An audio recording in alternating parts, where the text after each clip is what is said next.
Hello friends, అందరికీ నమస్కారం. ముందుగా మీరు మా ఛానల్ని సబ్స్క్రైబ్ చేసుకోకపోతే సబ్స్క్రైబ్ చేసుకొని పక్కనే ఉన్న బెల్ ఐకాన్ని క్లిక్ చేసి ఆల్ సెలెక్ట్ చేసుకోండి. మా వీడియోస్ని లైక్ చేసి షేర్ చేయండి. మే 1 గురుగ్రహ సంచారంలో మార్పు వల్ల ఈ రాశులకు తిరుగుండదు. తులారాశి మరియు కుంభరాశి వారు తస్మాత్ జాగ్రత్త. మీ ఖర్చులు పెరగబోతున్నాయి. మానసిక ఒత్తిడికి గురవ్వబోతున్నారు. గురుగ్రహ సంచారం మీ జీవితంలో పెను మార్పులను తీసుకురాబోతోంది. మే 1 గురుగ్రహ సంచారంలో మార్పు ద్వాదశ రాశుల మీద ఎలాంటి ప్రభావాన్ని కలిగింపజేస్తోంది ఈ వీడియోలో మనం తెలుసుకుందాం. ముఖ్యంగా తులా మరియు కుంభరాశి వారు ఈ వీడియోని తప్పకుండా చూడండి. 2024 మే నెల 1వ తేదీ దేవగురువు అయినటువంటి బృహస్పతి మేషరాశిలో నుంచి వృషభ రాశిలోకి ప్రవేశిస్తాడు. ఈ గురుగ్రహ సంచారంలో మార్పు ద్వాదశ రాశులకి ప్రత్యేకమైన ఫలితాలను ఇస్తుంది. ఆ ఫలితాలను మనం పరిశీలించినట్లయితే మొట్టమొదటి రాశి మేషరాశి. మేషరాశి వాళ్ళకి గురువు ద్వితీయ స్థానంలోకి మారుతున్నాడు. ఇది అద్భుతంగా యోగిస్తుంది. కాబట్టి ఈ గురుగ్రహ సంచారంలో మార్పు మేషరాశి వారికి ధనలాభాన్ని సంవత్సరం పాటు కలిగిస్తుంది. కుటుంబంలో ఉన్న సమస్యలన్నీ తొలగింపచేస్తుంది. మేషరాశి వారు చెప్పిందే వేదం, చేసిన మాటే శాసనం అన్నట్టుగా ఉంటుంది. ఉద్యోగ పరంగా, వ్యాపార పరంగా, విద్యాపరంగా, ధనపరంగా, కుటుంబ పరంగా మేషరాశి వారికి గురుగ్రహ సంచారంలో మార్పు అద్భుతంగా కలిసి వస్తుంది. ఆ తర్వాత వృషభ రాశి. వృషభ రాశిలోనే గురుగ్రహ సంచారం మార్పు జరిగింది. అంటే వృషభ రాశి వారికి జన్మంలో గురువు ఉన్నాడు. జన్మంలో గురువు పెద్దగా యోగించడం, కానీ ఇప్పటి వరకు గురువు మీద శని దృష్టి ఉంది.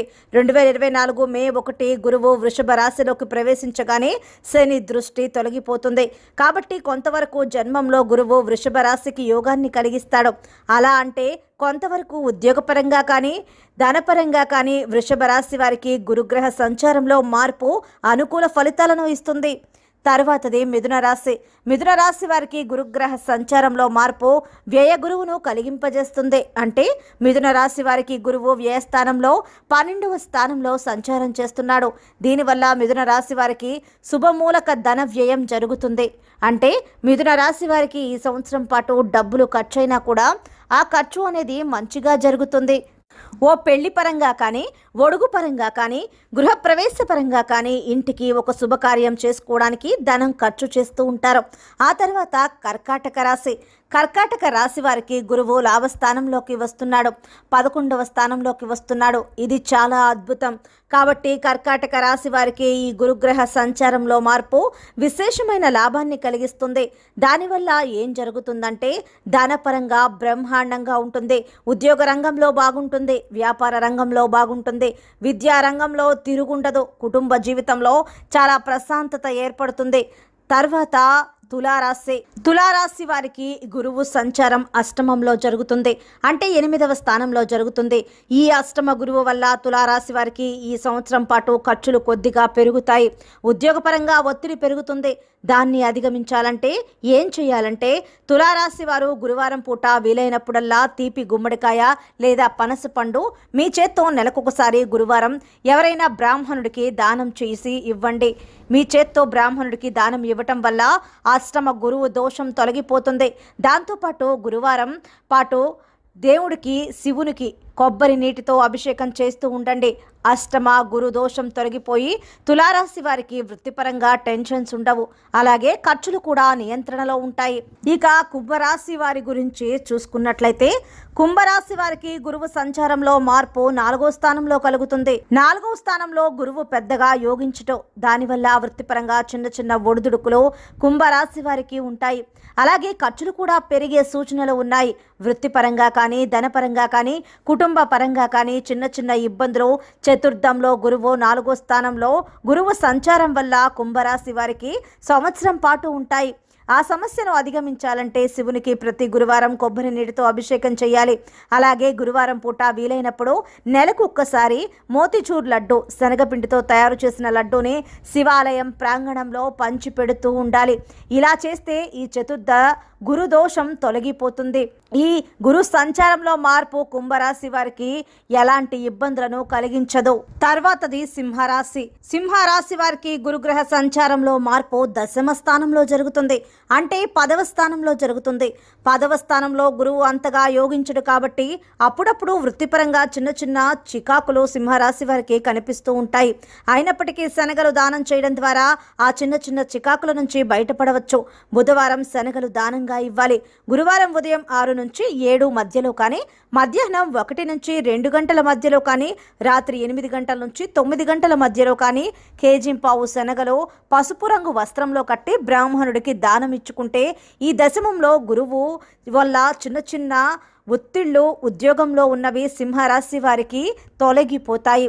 తరువాతది కన్యారాశి. కన్యారాశి వారికి గురుగ్రహ సంచారంలో మార్పు 9వ స్థానంలో ఏర్పడుతుంది. ఇది చాలా అద్భుతమైన శుభ ఫలితాలు. ఇది భాగ్యస్థానం అని చెప్పుకోవచ్చు. కన్యారాశి వారికి అదృష్టం కలిసి వస్తుంది. వృత్తిపరంగా ఎదుగుతారు. బ్రహ్మాండమైన ఉద్యోగం వస్తుంది. ప్రమోషన్లు వస్తాయి. దాని పరంగా కలిసి వస్తుంది.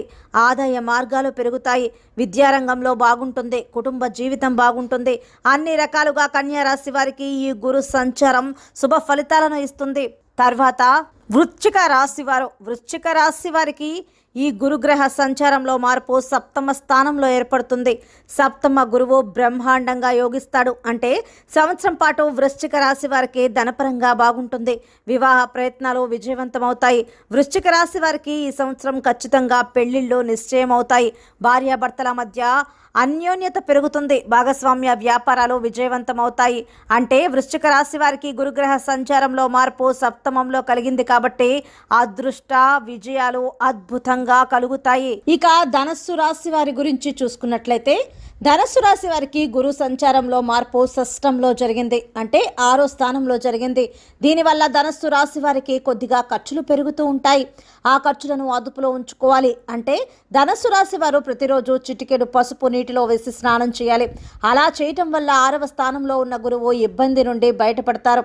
ఖర్చులు నియంత్రణలో ఉంటాయి. అలాగే గురువారం పూట నానబెట్టిన శనగల్లో కొద్దిగా పసుపు కలిపి గోమాతకు వీలైనప్పుడల్లా తినిపిస్తూ ఉండండి. తర్వాతది మకర రాశి వారికి గురు సంచారంలో మార్పు 5మంలో జరుగుతుంది. 5వ స్థానంలో కాబట్టి సంవత్సరం పాటు మకర రాశి వారికి అద్భుతంగా గురుబలం ఉంటుంది. వివాహాలు నిశ్చయమవుతాయి. ధనపరంగా కలిసి వస్తుంది. వృత్తిలో ప్రమోషన్లు వస్తాయి. ఉద్యోగం లేని వారికి ఉద్యోగం వస్తుంది. వ్యాపారం బ్రహ్మాండంగా ఉంటుంది. ప్రత్యేకంగా మకర రాశి వారి పిల్లలు బాగా షైన్ అవుతారు. మకర రాశి వారి సంతానం టాప్ లెవెల్కి వెళ్తారు.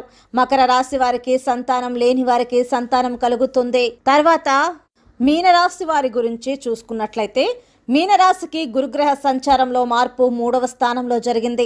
3వ స్థానంలో కూడా గురువు పెద్దగా యోగించడు కాబట్టి ధనపరంగా కానీ, ఉద్యోగపరంగా కానీ, వృత్తిపరంగా కానీ, కుటుంబ పరంగా కానీ అప్పుడప్పుడు చిన్న ఇబ్బందులు వస్తూ ఉంటాయి.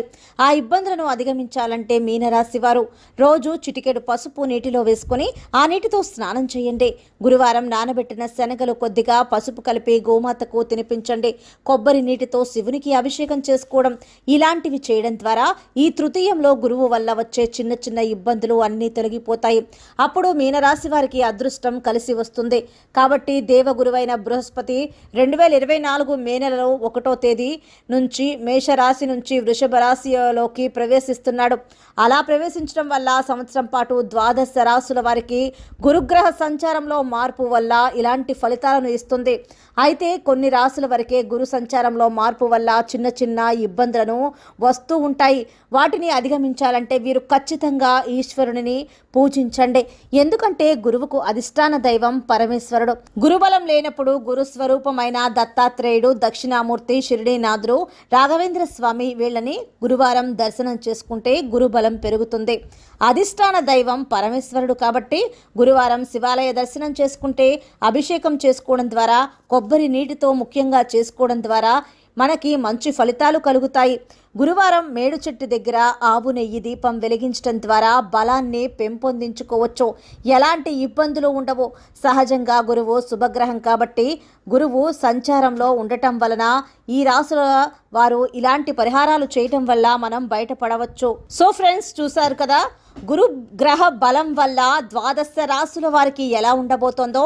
ముఖ్యంగా తులారాశి మరియు కుంభరాశి వారు గురుగ్రహ బలం వల్ల వచ్చే మార్పులకు జీవితంలో వారు ఎటువంటి బాధలను అనుభవిస్తారో, వాటి నుంచి బయటపడడానికి గురు బలం అనుకూలించడానికి వారు ఎటువంటి పరిహారాలు చేసుకోవాలి ఈరోజు మనం ఈ వీడియోలో తెలుసుకున్నాం కదా.